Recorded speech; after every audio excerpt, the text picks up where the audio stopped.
Hello students. आज हम लेने जा रहे हैं लेक्चर नंबर 7 और ये कॉन्टिन्यूशन का पार्ट है प्रीवियस लेक्चर नंबर 6 का, जिसमें हमने पढ़ा था वन डायमेंशनल हीट इक्वेशन को हम bye using separation of variable कैसे सॉल्व करते हैं, और हमने टाइप फर्स्ट का एक क्वेश्चन वहाँ पे किया था। तो यहाँ पर मैं एक बार बता देती हूँ, del u over del t equals to c square del two u over del x square, ये वन डायमेंशनल हीट इक्वेशन था जिसका हमने सॉल्यूशन फाइंड आउट किया था प्रीवियस लेक्चर में। तो वहाँ पर हमें दो सॉल्यूशन मिले थे, u x T equals to A plus b x. यहाँ पर ये टाइम पर डिपेंड नहीं था, इसलिए इस सॉल्यूशन को हमने कहा था कि हमारा स्टेडी स्टेट का सॉल्यूशन कहलाता है। सेकेंड सॉल्यूशन हमें मिला था के equals to minus P square के कॉरस्पॉन्डिंग, और ये हमारा जो सॉल्यूशन था वो था C one cos P X plus C two sine P X C three E की पावर माइनस सी स्क्वायर पी स्क्वायर टी। ये हमारे पास सॉल्यूशन था जिसे हमने by using separation of variable find out किया था। अब इस पर बेस्ड जो हमने प्रीवियस लेक्चर में या प्रीवियस वीडियो में जो हमने क्वेश्चन किया था, मैंने आपसे कहा था मैं आपको 3 टाइप के क्वेश्चंस कराऊंगी, हर टाइप का एक एक। तो प्रीवियस वीडियो में मैंने टाइप फर्स्ट को कंसीडर किया था, जहाँ पर मैंने कहा कि कुछ इस तरह के क्वेश्चंस आपको देखने के लिए मिलेंगे, जहाँ पर आपको एक बार गिवन होगा या एक रॉड गिवन होगा जिसके दोनों एंड का टेम्परेचर 0 हो, दोनों एंड का ये फिक्स टेम्परेचर होगा 0। तो सोच लेना कि ये फर्स्ट टाइप का क्वेश्चन है। तो जब दोनों एंड का टेम्परेचर 0 था तो इसकी हेल्प से बाउंड्री कंडीशन क्या हुई, फर्स्ट एंड का टेम्परेचर 0, तो एक्स कोऑर्डिनेट 0 पर temperature 0, x equals to l पर टेम्परेचर 0। तो हम ऐसे कंडीशन में अपना जो टेम्परेचर डिस्ट्रीब्यूशन लेकर चलते हैं वो हम लेके चलते हैं you s plus you t. U S का मतलब ये स्टेडी स्टेट का टेम्परेचर, ये ट्रांजिएंट स्टेट का टेम्परेचर होता है, और स्टेडी स्टेट का टेम्परेचर ए प्लस बी एक्स, ये हमने यहाँ पढ़ा है। अब ये जो आपने बाउंड्री कंडीशंस इसमें निकाली हैं जो गिवन है, इसकी हेल्प से हमने यूएस की वैल्यू फाइंड आउट कर ली थी, मतलब ए और बी की वैल्यू फाइंड आउट कर ली थी जो कांस्टेंट है। और हमने देखा था कि जब अगर दोनों एंड्स 0 पर हैं तो स्टेडी स्टेट का टेम्परेचर भी 0 होगा। तो इसका मीनिंग अब मेरे टेम्परेचर डिस्ट्रीब्यूशन में ओनली ट्रांजिएंट स्टेट का टेम्परेचर रहेगा जो एक्स और टी दोनों पर डिपेंड करता है।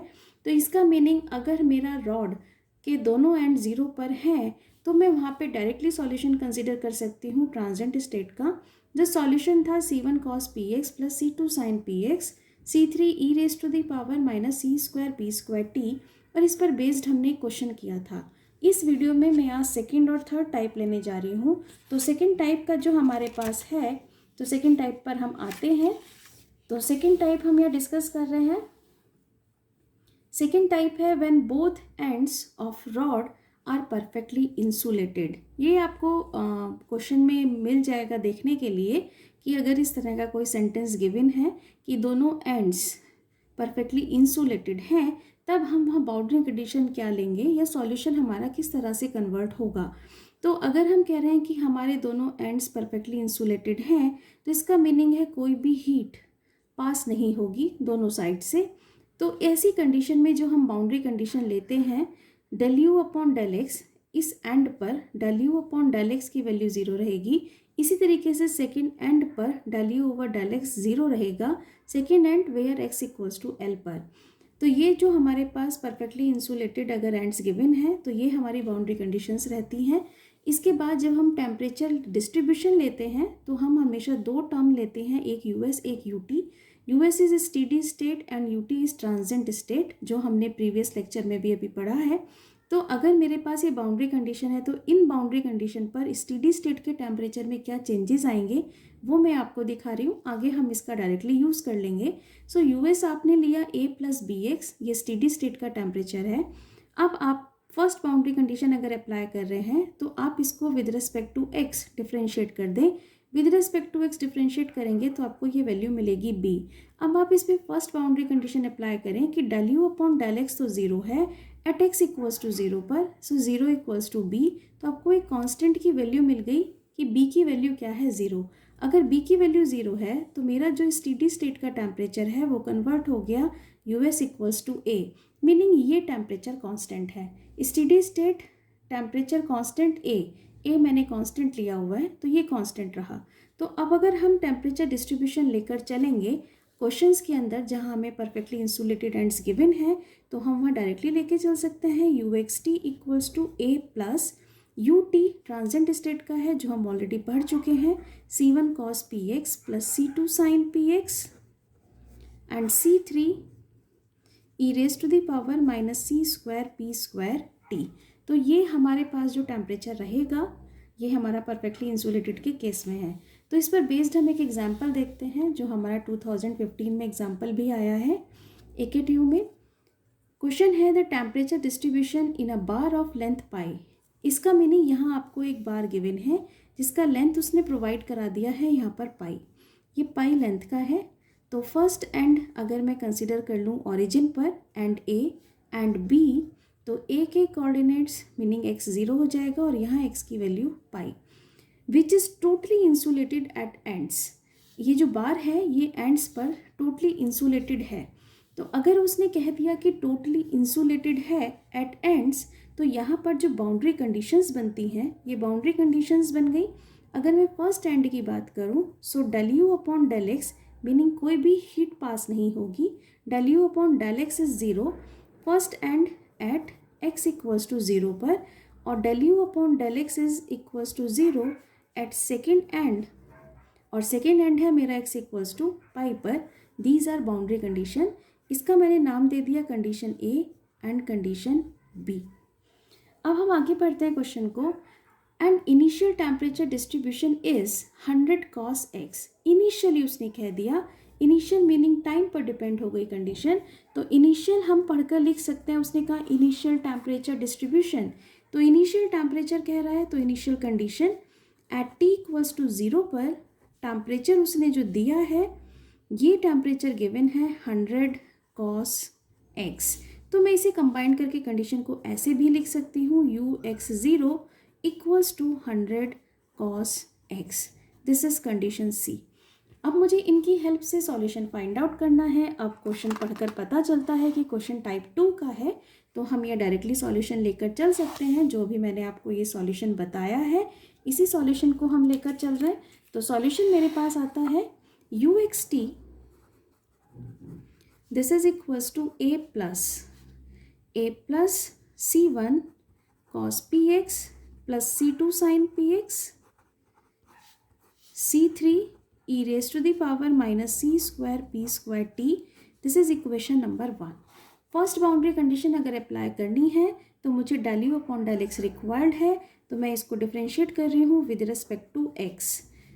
Constant 0 with respect to x करते हैं तो माइनस का c1 sine P x into p and c2 cos P x into p. X के रेस्पेक्ट में तो टी तो कांस्टेंट रहेगा, ये एज इट इज आ गया माइनस सी स्क्वायर पी स्क्वायर टी। अब हम फर्स्ट बाउंड्री कंडीशन अप्लाई करें। So apply boundary condition first. तो अप्लाई कंडीशन जिसको मैंने नाम दिया है condition A। Del u over del x की वैल्यू को 0 पुट कर दो और x की वैल्यू 0। तो हमने del you upon del x की वैल्यू को तो 0 पुट कर दिया and x equals to 0। So 0 equals to x की value 0 sine 0 is 0 cos 0 is 1। तो ये आपके पास रह गया c2 into p c3 E raise to the power minus C square P square T. तो यहाँ से मुझे कांस्टेंट मिल गया c2 इक्वल्स टू 0। इस कांस्टेंट को हम अपने सॉल्यूशन में अपडेट कर देते हैं। तो सॉल्यूशन मेरा था इक्वेशन नंबर 1 और इक्वेशन नंबर 1 को मैंने अपडेट कर लिया। सो uxt की वैल्यू मेरे पास आ जाती है a प्लस c2 तो 0 हो गया, ये आपके पास रह गया c1 cos px c3 e raise to the power minus C square P square t. This is equation number 2। ये मेरे पास बन गया इसका अपडेटेड सॉल्यूशन। इस अपडेटेड सॉल्यूशन के बाद अब हम स्टार्ट करते हैं इसके बाद सेकंड कंडीशन। तो सेकंड कंडीशन फिर से आप देखिए, सेकंड कंडीशन जो मेरे पास है बाउंड्री कंडीशन, ये फिर से मेरे पास है del you upon del x. तो del you upon del x meaning जो मैं इक्वेशन नंबर 2 पर आई हूँ मुझे इसको अगेन डिफ्रेंशिएट करना है। तो मैंने इक्वेशन नंबर 2 को डिफ्रेंशिएट कर दिया del you upon del x. हम यहाँ पर आते हैं, हमने इसको डिफ्रेंशिएट किया तो del you upon del x की वैल्यू आपके पास क्या आ जाएगी, ए तो 0 हो गया तो c1 cos px का derivative sin px into P minus में into c3 E raise to the power minus C square P square T. अब हम सेकेंड बाउंड्री कंडीशन अप्लाई करें तो सेकेंड बाउंड्री कंडीशन कहती है where x equals to pi then del you upon del x is 0। तो ये apply कर देते हैं। तो apply B condition.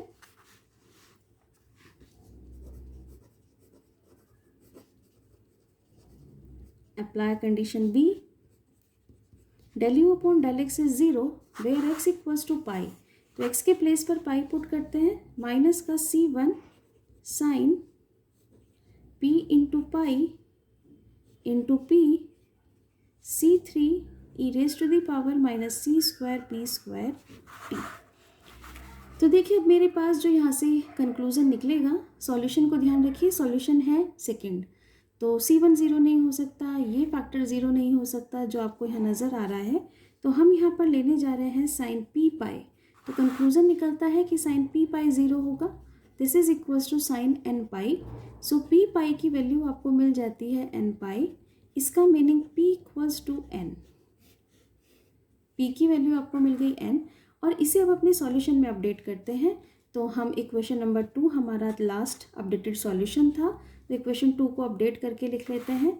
So equation 2 हमारे पास कन्वर्ट हो जाता है u x T equals to equation 2, this is a plus c1 cos p is n, so this is n x c3 e raised to the power minus c square n square t, ये आपके पास value आ गई, तो यहाँ डाल लेते हैं अब equation number 3। अब आप देख रहे हैं कि आप दो बाउंड्री कंडीशन को अप्लाई कर चुके हैं, जो मैं आपको दिखाती हूँ a और b, ये आप अप्लाई कर चुके हैं, एक लास्ट कंडीशन बची है जो है इनिशियल कंडीशन, तो इस लास्ट कंडीशन से पहले मुझे इसका लिखना होगा मोस्ट जनरल सॉल्यूशन, तो हम इसका मोस्ट जनरल सॉल्यूशन लिखते हैं। तो मोस्ट जनरल सॉल्यूशन लिखने के लिए जैसे आप अभी तक लिखते आए हैं सेम वही प्रोसीजर हम यहाँ यूज़ कर रहे हैं। So u x t this is equals to A plus c1 c3 को कंबाइंड कर दीजिए, और यहाँ मैंने इसे कंबाइंड करके कहा an, और समीशन अप्लाई किया 1 टू इन्फिनिटी, और जो आपके पास फंक्शन रह गए वो as it is cos N X E raise to the power minus C square N square T, ये आपके पास equation number 4 most general solution, ये आपका सॉल्यूशन है। अभी आपके पास इस इक्वेशन में जो आपको निकालने के लिए बचे हैं कांस्टेंट, एक तो a है और एक an है, ये आपको फाइंड आउट करना है, और कंडीशन आपके पास बची है इनिशियल कंडीशन, तो अब इनिशियल कंडीशन का यूज़ करते हैं, c कंडीशन अप्लाई करते हैं, और अपने सॉल्यूशन में हम t की वैल्यू 0 पुट कर रहे हैं, और टेम्परेचर हम अप्लाई कर रहे हैं 100 cos x, तो अप्लाई कंडीशन c,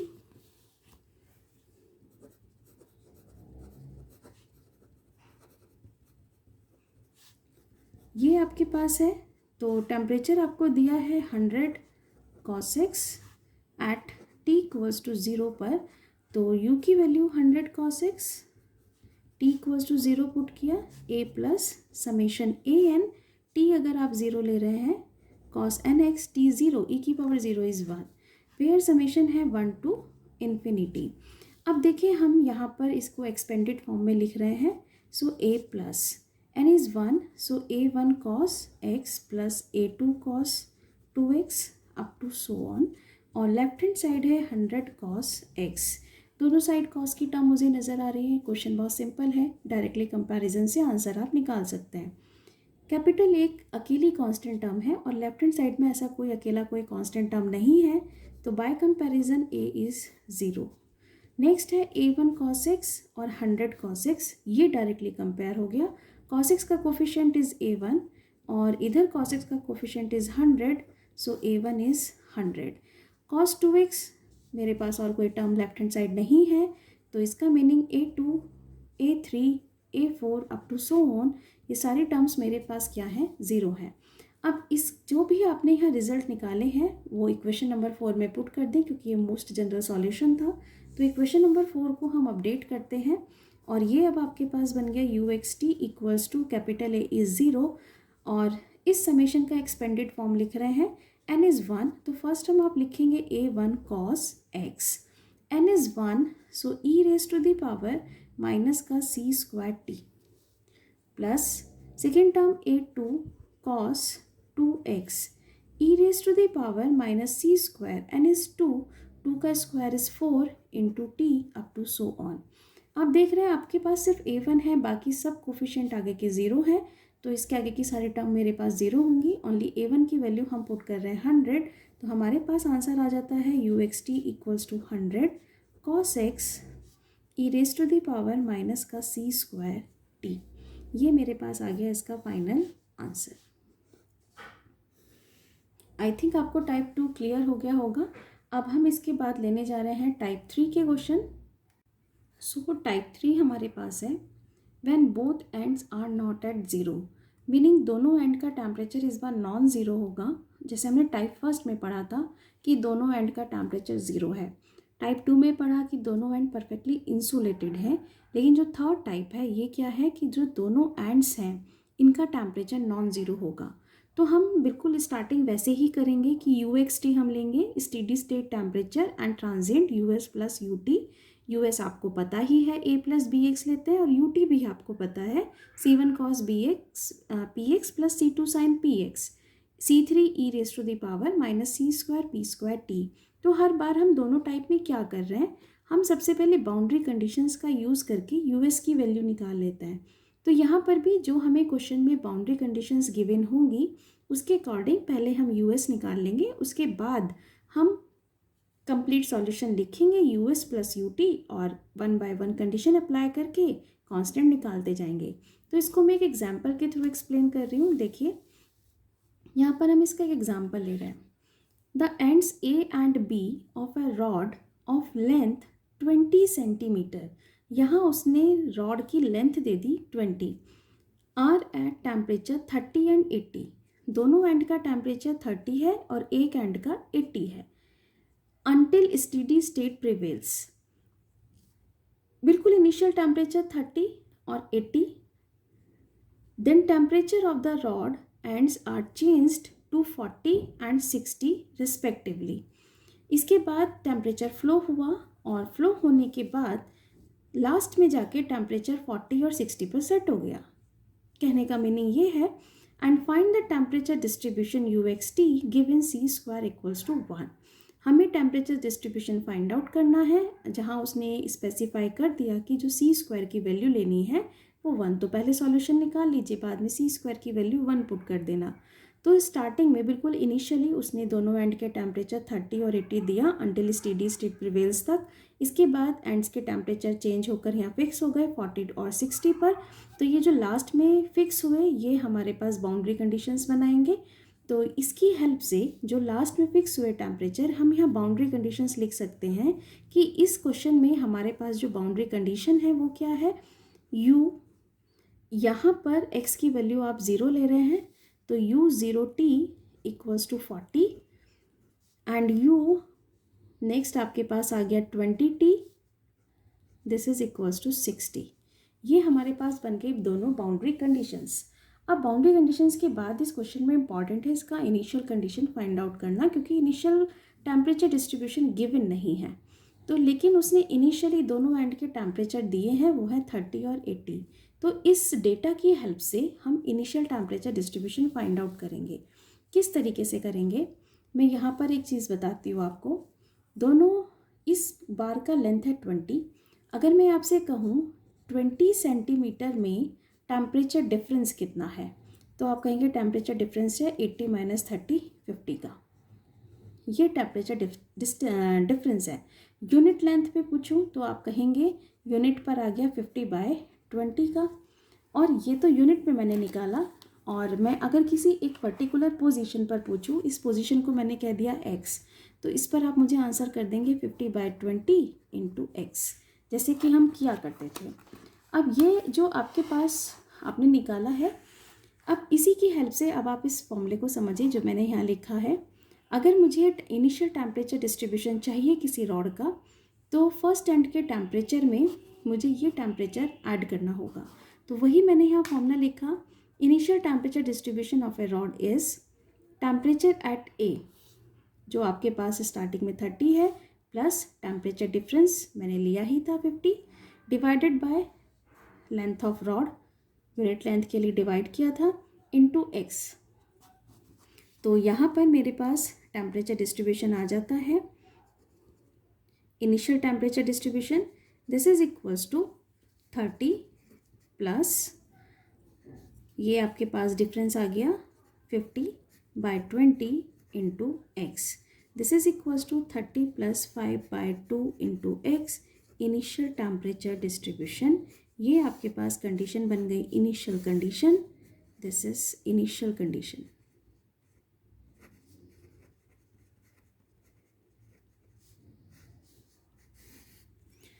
ये तो इनिशियल कंडीशन हो गई। बाउंड्री कंडीशन आपको लिखना बता ही दिया कि लास्ट में जो टेम्परेचर सेट हो गया ये बाउंड्री कंडीशन। अब इन बाउंड्री कंडीशन की हेल्प से मैं सबसे पहले अपने सॉल्यूशन में आपको निकाल के दिखाती हूँ यूएस की वैल्यू। तो हम सॉल्यूशन क्या लेते हैं, हम सॉल्यूशन लेते हैं you x T equals to you s plus you t. U s हमारे पास आता है ए प्लस बी एक्स, मैं ये फाइंड आउट करके दिखा रही हूँ आपको। तो देखिए सबसे पहले जो आपके पास है u zero t equals to 40 है। U zero t meaning x की जगह ज़ीरो पुट कर दो और टेम्परेचर की वैल्यू आपको 40 गिवन है। तो पुट करते हैं इसमें, temperature is 40, this is equals to A plus b into zero. तो ये वैल्यू आपको मिल जाती है ए की वैल्यू 40। इस आंसर को अपने सॉल्यूशन में अपडेट कर दो स्टेडी स्टेट में। तो स्टेडी स्टेट का सॉल्यूशन बन गया 40 प्लस बी एक्स, ये आ गया। अब सेकंड कंडीशन अप्लाई कर लो। सेकंड कंडीशन क्या है आपके पास, सेकंड कंडीशन है कि जब x की वैल्यू 20 है तो टेम्परेचर इज 60। तो ये आपके पास टेम्परेचर आ गया 60, x की वैल्यू 20 पुट कर दो, 40 प्लस b इंटू 20। तो यहाँ से कंडीशन आ गया 20b इक्वल्स टू 20, b की वैल्यू आपको मिल जाती है 1। ए और बी दोनों निकल आए। तो स्टेडी स्टेट का टेम्परेचर इस पर्टिकुलर क्वेश्चन के लिए है क्या, तो क्वेश्चन के लिए स्टेडी स्टेट का टेम्परेचर है 40 plus x, this is steady state temperature for this particular question. तो अब क्वेश्चन की स्टार्टिंग करते हैं, कहाँ से करते हैं, यहाँ से करते हैं। ये है मेरे पास सॉल्यूशन। यूएस की वैल्यू मैंने आपको निकाल के दिखा दी, इस क्वेश्चन में 40 प्लस एक्स है और यूटी हमें पता ही है, हम इतने क्वेश्चंस कर चुके हैं। ट्रांजिएंट स्टेट का सॉल्यूशन लिखेंगे, तो हम इसका सॉल्यूशन लिखते हैं। तो ये सॉल्यूशन मेरे पास बन जाता है, तो सॉल्यूशन में सॉल्यूशन कन्वर्ट करने जा रही हूँ। तो सॉल्यूशन ये आपके पास आ गया you x T equals to you S की वैल्यू है 40 plus x plus transient state का solution C1 cos px plus C2 sin px, C3 e raise to the power minus C square P square T. सबसे last में आके हम सी square की value 1 रख देंगे क्योंकि हमें क्वेश्चन में गिवन है कि सी स्क्वायर की वैल्यू 1 है। यहाँ डाल देती हूँ अब इक्वेशन नंबर 1। अब अप्लाई करते हैं हम इसकी boundary condition 1 by 1, then initial condition. तो बाउंड्री कंडीशन दिखाती हूँ, नंबरिंग कर देती हूँ। तो boundary condition first this, second this, और इनिशियल कंडीशन ये हमने निकाला था, ये कंडीशन मैंने डाल दिया नंबरिंग सी। तो सबसे पहले कंडीशन ए अप्लाई करते हैं। तो मैं अपने सॉल्यूशन में क्या पुट करने जा रही हूँ, x equals to 0, temperature is 40। तो हम ये पुट करते हैं। तो देखिए इसमें हमने अप्लाई की boundary condition first, apply condition A. At x equals to 0 पर हमें टेम्परेचर गिवन है 40 डिग्री। तो temperature is 40, this is equals to 40 plus x is 0 है। तो ये आपके पास रह गया C1 cos 0 is 1 and C2 sin 0 is 0, only C1 रह जाता है। C3 E raise to the power minus C square P square t. 40 से 40 ये कैंसिल हो गया, so C1 C3 E raise to the power minus C square P square T, ये आपके पास आ जाता है 0। तो कंक्लूजन क्या निकलता है, C1 0 कहें या इसे 0 कहें। देखिए इसे आप 0 नहीं कह सकते क्योंकि यहाँ सॉल्यूशन पर कंसंट्रेट करें। अगर ये फैक्टर 0 हो गया तो ये सॉल्यूशन भी आपके पास किस में कन्वर्ट होकर आ जाएगा, ओनली ये टर्म रह जाएगी स्टेडी स्टेट। ये स्टेडी स्टेट का सॉल्यूशन एक्चुअली नहीं है। तो यहाँ पर ये आपके पास एक कंक्लूजन आ गया C1 इक्वल्स टू 0। तो इस C1 इक्वल्स टू 0 को हम पुट करते हैं, अपने सॉल्यूशन को अपडेट कर लेते हैं। तो सॉल्यूशन जो मेरे पास अपडेट हो जाता है, तो इस सॉल्यूशन को अपडेट करके लिख रहे हैं, this is u x t, this is equals to 40 plus x plus C1 तो 0 हो गया, ये रह गया C2 sine P x and C3 E raise to the power minus C square P square t, equation number 2। ये हो गया updated solution. अब इसमें सेकंड अप्लाई करती हूँ boundary condition, apply boundary condition B. तो बाउंड्री कंडीशन बी क्या थी, बाउंड्री कंडीशन बी आपको दिखाती हूँ। ये कंडीशन थी मेरे पास U20T, मीनिंग x की वैल्यू 20 रख दो और टेम्परेचर है 60। तो ये हम अप्लाई करने जा रहे हैं, x इक्वल्स टू 20 पर टेम्परेचर उसने गिवन है 60, तो 60 equals to 40 plus x is 20 plus C2 sine P, x की value 20 and C3 e raise to the power minus C square P square T। तो 60 60 ये कैंसिल, तो आपके पास इक्वेशन रह गया C2 sine P into 20 C3 e raise to the power minus C square P square T equals to 0। तो यहाँ से कंक्लूजन निकल आया कि sine P into 20 equals to 0, this is equals to sine n pi. So compare कर लें, P की value आपको मिल जाएगी n pi by 20।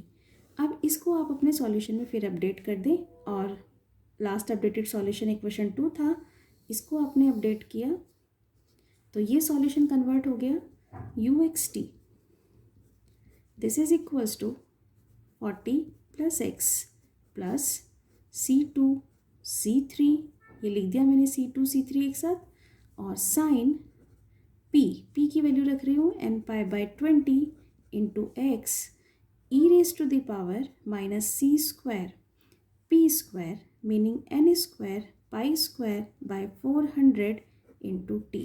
This is equation number 3। Updated solution आ गया और दोनों बाउंड्री कंडीशन हम पुट कर चुके हैं। अब बारी है बाउंड्री कंडीशन के बाद इनिशियल कंडीशन की, तो दिखाती हूँ बाउंड्री कंडीशन आपने A अप्लाई किया, B अप्लाई किया। अब हम आते हैं इनिशियल कंडीशन। तो इनिशियल कंडीशन है T इक्वल्स टू 0 पर टेम्परेचर है 30 प्लस 5/2x, इसे अप्लाई करते हैं तो T की वैल्यू 0 पुट। अब इनिशियल कंडीशन से पहले एक कंडीशन बची है लास्ट इनिशियल, उससे पहले मुझे इसका लिखना है मोस्ट जनरल सॉल्यूशन, तो मैं इसका लिखने जा रही हूँ यहाँ पर मोस्ट जनरल सॉल्यूशन। तो मोस्ट जनरल सॉल्यूशन आपके पास आ जाता है UXT equals to 40 plus x, और C2 C3 को कंबाइंड करके आपने बना दिया BN sine n pi x by 20 and e raise to the power minus C square n square pi square by 400 into T। ये डाल दीजिए इक्वेशन नंबर 4। अब इसी में आपको वैल्यू पुट करनी है, और अपने सॉल्यूशन को अगर आप देखें तो इसमें आपको फाइंड आउट करना है ओनली BN। अब BN के लिए इनिशियल कंडीशन अप्लाई करते हैं। So apply initial condition.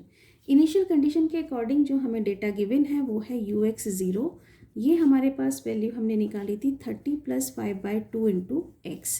तो पुट करते हैं, temperature is 30 plus 5/2 into x equals to 40 plus x plus sigma BN, where n equals to 1 to infinity.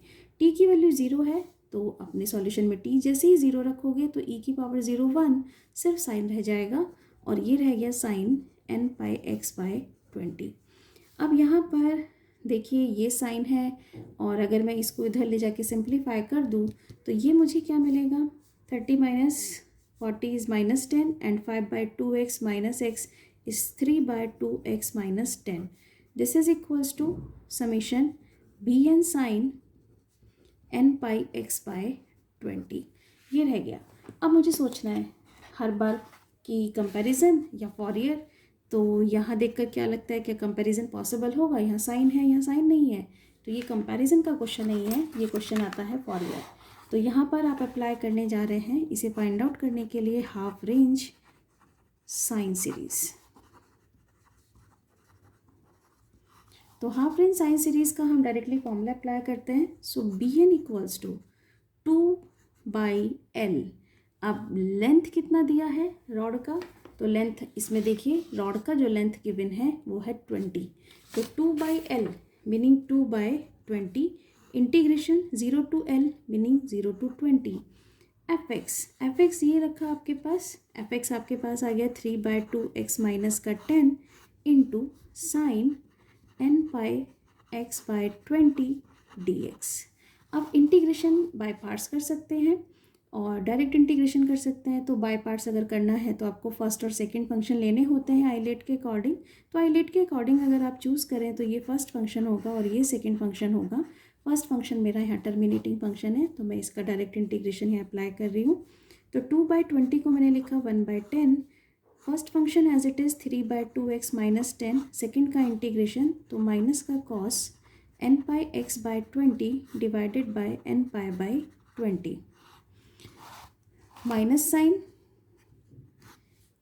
differentiation of this function, it's 3/2, and integration of minus cos is minus sin n pi x by 20 divided by n square pi square by 400. Complete हो गया integration and limit 0 to 20. तो अब बस मुझे limit पर देखना है कि मुझे कौन सी टर्म आंसर देती है. सो 1/10. तो अगर मैं यहाँ पर 20 पुट करूँ तो मुझे यहाँ से वैल्यू मिलेगी 3/2 इंटू 20. तो ये हो गया 10 और 30 माइनस 10 इट्स 20. माइनस साइन ये मैंने बाहर लिखा, ये आपका 20 ऊपर आ गया अपॉन n पाई. और यहाँ देखिए अगर आप x के प्लेस पर 20 रखिए तो 20 से 20 कैंसिल हो जाएगा और रह जाएगा cos n पाई. इसके बाद नेक्स्ट टर्म पर चलें तो यहाँ x की जगह 20 रखें, sin n पाई ये बन गया आपके पास 0. इसके बाद माइनस साइन लोअर लिमिट का, लोअर लिमिट मेरे पास 0 है. यहाँ अगर मैं 0 रखूँ, यहाँ मैंने 0 रखा तो बचेगा मेरे पास -10 और माइनस माइनस प्लस, तो ये रह गया आपके पास 10 इंटू 20/n पाई. और यहाँ अगर आप x की जगह 0 रख रहे हैं तो cos 0 इज़ 1. तो यहाँ से अब आप देखें तो यहाँ से जो भी टर्म कॉमन है वो हम कॉमन ले सकते हैं. तो कॉमन मैंने किया 1/10, तो ये था 10 इंटू 20/n पाई. ये मैंने कम्प्लीटली कॉमन कर दिया. इसकी कॉरस्पॉन्डिंग वैल्यू इज़ -1 रह गई. और अगर मैं यहाँ पर आ जाऊँ तो 20/n पाई कॉमन चला गया, 10 मैंने बाहर ले लिया तो माइनस का 2 cos n पाई की वैल्यू आ गई -1 की पावर n. माइनस साइन भी हम कॉमन कर सकते हैं, 10 से 10 ये कैंसिल कर दिया तो value minus sine 20/n pi 1 + 2 -1 raise to the power n. ये मेरे पास आ गया bn की वैल्यू. अब इस bn की वैल्यू को मुझे पुट क्या करना है, सॉल्यूशन में पुट करना है. तो सॉल्यूशन क्या था, सॉल्यूशन था इक्वेशन नंबर 4. तो इक्वेशन नंबर 4 में हम इस bn की वैल्यू को पुट करते हैं और देखते हैं कि हमारे पास सॉल्यूशन अब किस में कन्वर्ट होता है. तो देखिए सॉल्यूशन नंबर 4 पर मैं आती हूँ तो uxt आप क्या लिख रहे हैं 40 + x. तो ये मेरे पास सॉल्यूशन बन गया. इक्वेशन नंबर 4 को हमने कन्वर्ट कर रहे हैं. सो uxt = 40 + x प्लस, इसके बाद था मेरे पास सॉल्यूशन में टर्म थी समेशन bn, और bn की वैल्यू मैं यहाँ पुट करने जा रही हूँ. ये मैंने अभी वैल्यू निकाली है, दिस समेशन bn की वैल्यू एज इट इज़ हमने पुट की माइनस का 20/n पाई 1 + 2 इंटू -1 की पावर n. ये bn पुट कर दिया. bn के बाद अब इस सॉल्यूशन में है एज इट इज़ टर्म लिखते चले जाएं sin n pi x by 20. तो सॉल्यूशन में ये टर्म आ गई sin n pi x by 20. और नेक्स्ट टर्म मेरे पास जो सॉल्यूशन में वो है e raise to the power minus का c² n² pi square by 400 into t. तो ये मैंने एज इट इज़ लिख लिया e raise to the power minus का c² n² pi square by 400 into t. ये मेरे पास बन गया इसका सॉल्यूशन. अब उस सॉल्यूशन के बाद क्वेश्चन में उसने स्टार्टिंग में कहा था कि c² की वैल्यू आप 1 पुट कर दें. तो ये जो आपने सॉल्यूशन लिखा है इसमें जो c² आपने यहाँ लिखा है इसकी जगह आप बस 1 पुट कर दें और ये इसका होगा इसका फाइनल आंसर. तो आई थिंक आपको टाइप 3 क्लियर हो गया होगा कि टाइप 3 में जो हमें टेम्परेचर दिए जाते हैं, स्टार्टिंग टेम्परेचर जो हमें दिए जाते हैं हमने यहाँ पे लिया था इनिशियल में, तो हम इसकी हेल्प से तो initial temperature distribution find out करते हैं. और इसके बाद जो टेम्परेचर यहाँ फिक्स हो गए ये हमें बाउंड्री कंडीशंस देते हैं और कोई डिफरेंस नहीं है इसके अंदर. और इसी बाउंड्री कंडीशन की हेल्प से हम क्या फाइंड आउट करते हैं, अपना स्टेडी स्टेट का टेम्परेचर फाइंड आउट कर लेते हैं और उसके बाद अपना सॉल्यूशन स्टार्ट करते हैं. तो आई थिंक आपको हीट में तीनों टाइप के क्वेश्चन क्लियर हो गए होंगे. Thank you.